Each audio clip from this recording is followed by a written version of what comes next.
From next year, 2026, Uber, the taxi giant, are now planning to launch driverless cars. So from next year, we might see driverless cars in the United Kingdom, London. Uber plans to partner, they want to partner with an AI startup firm known as Wave as part of the process to launch those driverless cars. So in the beginning, the driverless cars will have people sitting, will have a driver on the driver's seat in the very beginning. But as time goes on, their plan is to transition. So they make that transition from a driver sitting on the driver's seat to no driver on the driver's seat. This will be very, very interesting. Driverless cars. Because at the moment, Uber has been conducting trials in America, testing their driverless cars across different locations and different roads in America. But for me personally, America roads and the way the layout and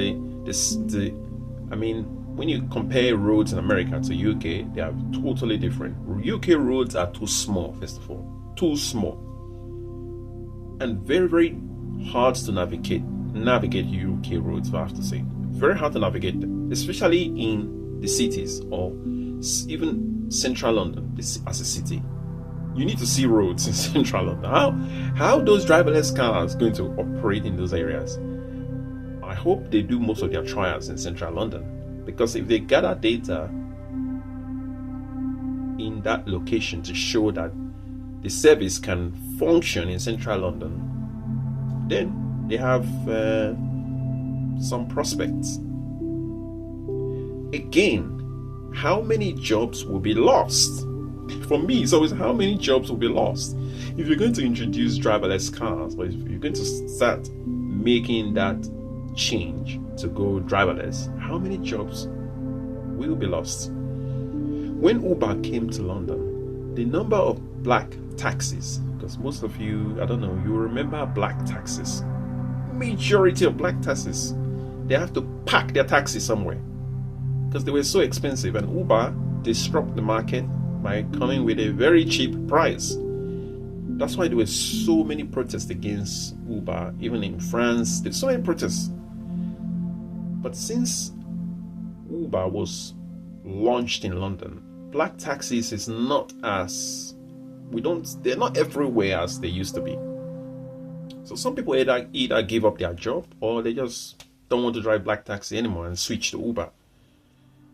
The number of job losses is always a big question mark, because if you have 100,000 driverless Uber cars, then that means 100,000 drivers are out of job. Because you cannot tell me they are all going to train to now work in tech or start working with the software or Uber software. How long does it take for you to now train to reach that level of tech expertise whereby you can now work with softwares?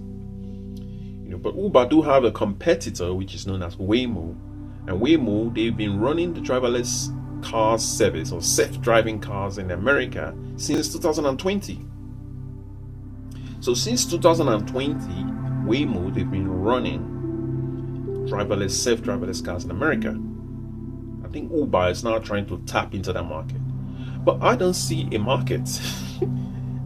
When you're making decisions that are resulting to job losses, I don't see where the market is there. And I know they believe it will create more tech jobs. It will give opportunity to more startups in the process. But how many jobs will be lost? You're going to create new jobs, but then in the process, majority of the drivers will have to go somewhere else. It will be very interesting to see how driverless cars will work in London. It will be very, very interesting. People will make a mess of the car. They're trying to look at American market. They've not really studied the UK market. People will make a mess. I cannot wait. Please, Uber, come and launch. Come and launch. Come and launch these driverless cars. Bring it on. I don't think you understand the UK market. But bring it on. Let's see how it's going to work. Because technology, sometimes we humans, we're trying to give technology the benefit of the doubt. But technology is always going to need support from human. Always. Driverless cars. In London, where roads are not even able to accommodate a small Mini Cooper. Okay, let's wait and see. Let's wait and see. Because Uber, they always want to challenge themselves. They make so much money already. They made a lot of money. So now they just want to, okay, let's play with our money a little bit. Okay, then bring it on. Bring it on. Because people will talk. But, the humans, we try to, our mind can sometimes be very broad. But we're not thinking of the downsides. We're always thinking of the upside. Okay, if we have 100,000 driverless cars, none of them will take holiday. None of them will be sick. None of them will go offline. Think of it. None of them will take a break. Because the Uber drivers at the moment, at some point they have to go on holiday. At some point they might call in sick. At some point they are offline. At some point their vehicle, they might say, I'm not working today. At some point they might even go on strike. At some point they can do the number of variables a driver can do is endless. But when you have a driverless car is not going to be sick. Driverless car can work the whole day. It's even going to generate more revenue for me. The way I'm looking at it.